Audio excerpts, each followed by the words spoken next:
everybody. I'm back again. I hope you all had a safe and wonderful weekend. And I'm happy that I'm getting some feedbacks or responses that you all enjoyed my video and you all felt happy to see me again. So even I'm happy that I'm connected with you all. Okay, in last video I told you all that I live in Norway, but I didn't specify where do I live in Norway. I live in a very beautiful countryside here in Norway, and this place is called Haugesund. So where I live is a countryside named Haugesund. So right now the location is Smedsundet. It is an important part of Haugesund. This is a harbor. You all can see a lot of ships, cruise and all that. So normally when the guests, or rather the tourists, come, they normally land in here, and mainly for the business purpose, for the export, import, carrying of the cargo and all that. How this port is very famous. It is an inevitable part of Haugesund, alright? And now you all can see something which is very familiar to all. Can you see that? It's India Gate. Have you ever wondered, must be, you guys must be wondering, is there any Indian thing here? Of course, you all saw that now, India Gate. So Haugesund is a very small town with a population of 35 to 36,000 as per the census in 2017. So here, yes, we do have an Indian community here, and most of the events and activities will be conducted during Diwali, and for the Christmas, for the Diwali, for Onam and all those. We have certain gathering of Indians, and we do celebrate all the Indian festivals. And here, as you all see, this is one and only restaurant we have in Haugesund. This is called India Gate. It's basically, I would say, a North Indian restaurant, a Punjabi restaurant. I have been here once. I don't go here quite often because I do cook Indian food at my home. And you know what? Here, the Indian is called Indisk, So this restaurant is called Indisk restaurant. So India, they say Indisk. And for food, they say Mart. So this is basically Indisk Mart, that is Indian food. So in this restaurant, Indisk restaurant, you get Indian food. And we all know that we all are fond of Chinese food in India. So same way, Norwegians are very fond of Indian food, and they really do enjoy. If you can see, they do gather in the weekends, they eat together and everything. So so that is the Indian touch here. So I thought in this video I'll bring up something with Indian thing. That's why I chose this particular this particular place to begin with. Let's get into our session of communicative English. Okay, before starting, we all know that which are the English speaking countries. We know it's UK, America, New Zealand, Australia. So these people speak English as their mother tongue, and they are called native speakers. All right, and in India, we do speak English. English is our official language, but there are certain phrases, there are certain sentences, there are certain words in India. Unknowingly, we make some mistakes, because it's not our mother tongue. So it's obvious, it's common that we tend to make some mistakes. And our English in India, it's called Indian English. So there is something, it is regarded as Indian English. We have our own English, that is Indian English. But sometimes what happens, we use certain phrases incorrectly, we use certain sentences incorrectly. So in this session, I am going to discuss some common mistakes or errors unknowingly we commit, in our day-to-day conversation in Indian English. So I have got around 5 topics to discuss. The first topic, what I would like to begin with, is introduction. Introduction is how you introduce yourself. For example, now I'm meeting a stranger, or I'm meeting a new person in my life. How do you introduce yourself? In India, the most common thing what we have seen is while introducing, we'll say like myself, Sandhya Balachandran, I belong to Kerala. Okay, but is this the right way, or is this a professional way how you introduce yourself? No, that's not the right way to introduce yourself. So, what is the right way to introduce yourself? All right. So, if you're meeting a stranger, if you're meeting a new person in your life, how will you introduce yourself? Not by saying myself. It's like, I am Sandhya Balachandran. I am from Kerala. Or, my name is Sandhya Balachandran. I am from Kerala. So the right way of introduction should be, again, I'll just repeat it again. If I'm introducing myself, you can say like, let me introduce myself. I am Sandhya Balachandran. Or else, if you don't want to use that particular phrase, you can say, my name is Sandhya Balachandran. I am from Kerala, or I am from India. Or my or I am Sandhya Balachandran. I am from Kerala. This is the way how you should introduce. So please, next time, do not commit that mistake by saying myself. For example, when do you use myself? Like when you refer, I made it myself. I think I have to do it myself. These are the sentences where you use myself. So while introducing, this is wrong. So I hope you all remember this, and I hope you all use this in your regular conversation. This is how a native speaker speak. So I hope you all understood that. You all won't commit this mistake again. So done with the first session. Introduction is over. Now, second one, the common mistake what we commit is, for example, the word pass out.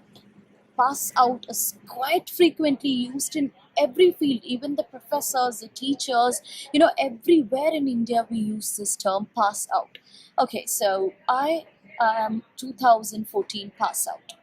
I am 2004 pass out. What's wrong in this? You guys must be wondering. When you complete your studies at an educational institute, you graduate from that institute.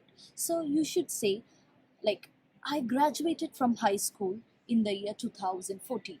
I graduated from college in the year 2017. So it's not pass out. So I'll explain again. Pass out meaning you are losing your consciousness.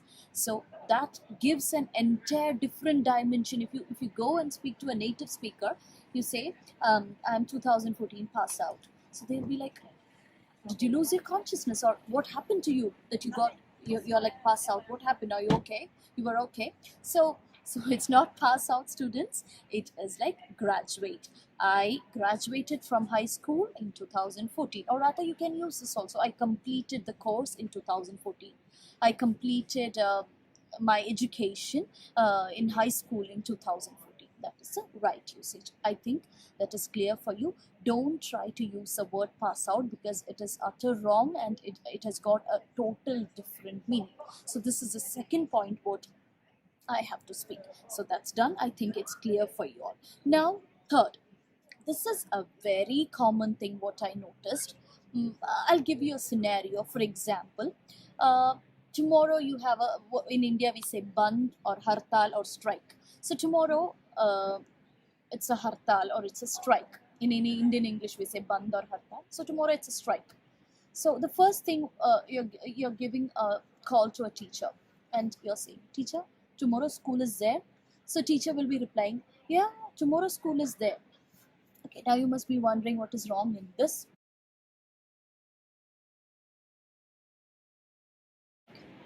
Nothing wrong in this, but things like school will be always there, because school is a building. It is not going to run. So school will be always there. But how should you frame the question?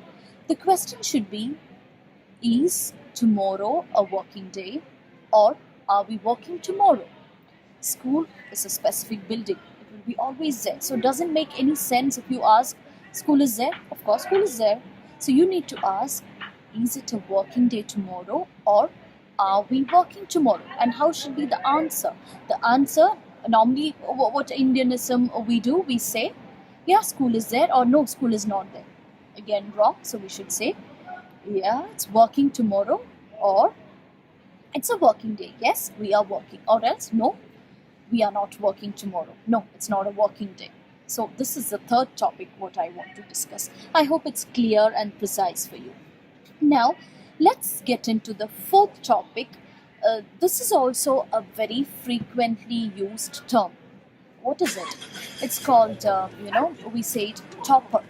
Topper is quite frequently used in India, all over India, in fact. He's a topper. He scored a high mark. He's a topper in the class. But us. But if you really Google topper, what is the real meaning of topper? Topper is a machine which cut the weeds. You must be familiar with the term weeds. Weeds means unwanted plant. So if you can Google it, the real meaning of topper is a weed, a particular machine which cut the weeds off. Or rather, informally, or it's a slang that you're a better person. But here, we mean to say is that that particular student is has scored the highest score in the school, or he is top of the school, or he is top in the class. So the right usage is not topper.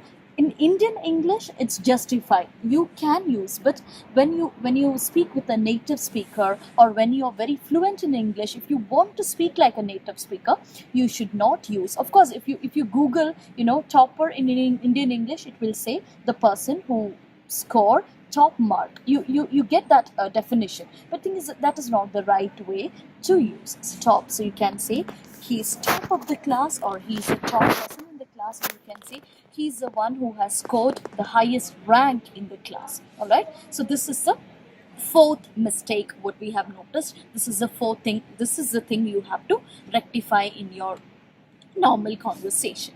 And the fifth one, this is a very common scenario. Even in our school, I have noticed this.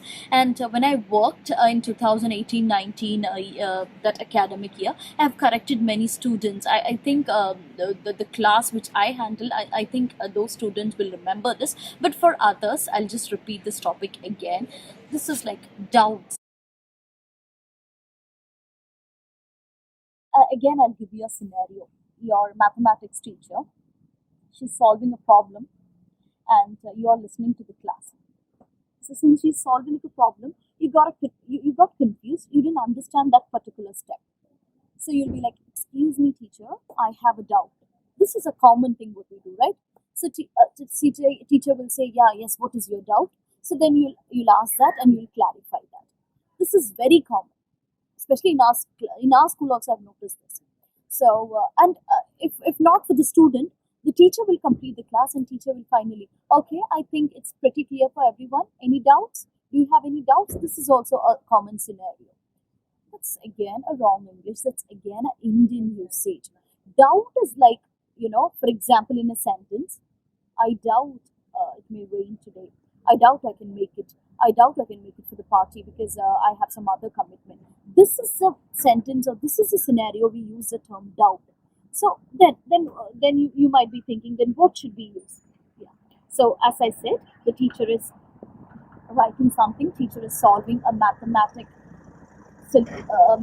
solution, and she's solving it, and you have a confusion, or you didn't understand that particular step. You should say, "Excuse me, teacher, I have a question," or "Excuse me, teacher, I have a query." Yeah. So teacher will ask you, "Okay, what is your query?" So this particular step, it was not clear for me, teacher. So instead of doubt, you should ask, "I have a query," or "I have a question." So even the teachers, for the teachers, like after completing the class, you should ask, "Okay, students, instead of asking any doubts, any queries, or do you have any questions?" This is the way how you should say. And now you guys all are, technic savvy, gadget savvies. You guys know a lot about computers. You guys browse your computers. You guys browse internet. You use a lot of phone. So when we go to a website, what is it written like? End of the website, it will say like, "If further queries, please contact." They'll never say, "Any doubts, please contact."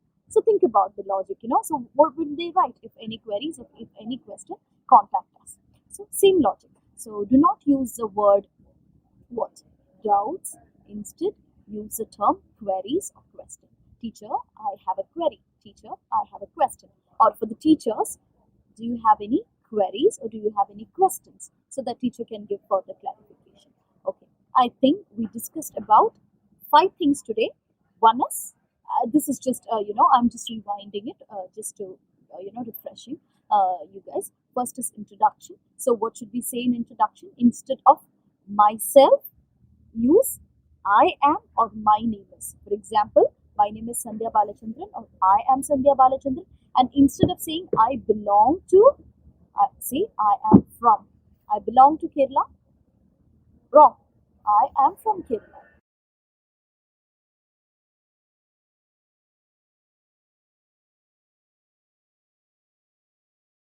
From Kerala. And the second session was we talked about passing out. So again, passing out means you are losing your consciousness. So you don't pass out. You graduate from a high school or you graduate from a institute or you graduate from a college. So instead of using pass out, you should say graduate.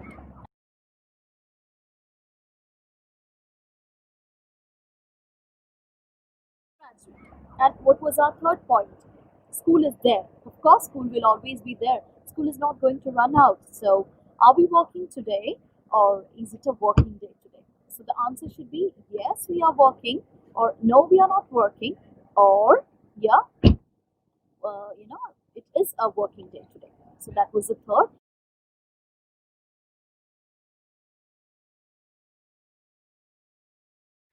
Fourth one was topper. So the literal meaning when you Google about a topper is a particular machine which cuts the weed, the unwanted plant. But when you Google topper in Indian English, it will make sense for you, the person or the particular student who scores high or he's like on the top. So instead of topper, we can see he's top in the school or he's top of the class or he has scored the highest mark. He has scored the highest rank. Okay?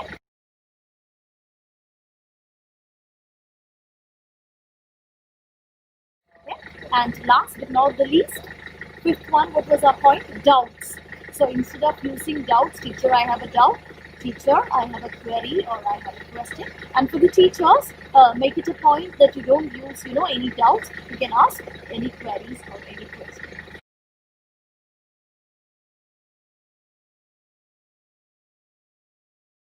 I hope this session was very informative for you. So I want you to use this kind of English instead of using Indianism because we all need an international exposure and we all like to speak like a native speaker, aren't we? Like we really want to speak English very fluently. So these are the things which stop us, to speak us like a native speaker. So I think next time you'll be more conscious when you speak English and you use all these terms in your daily life.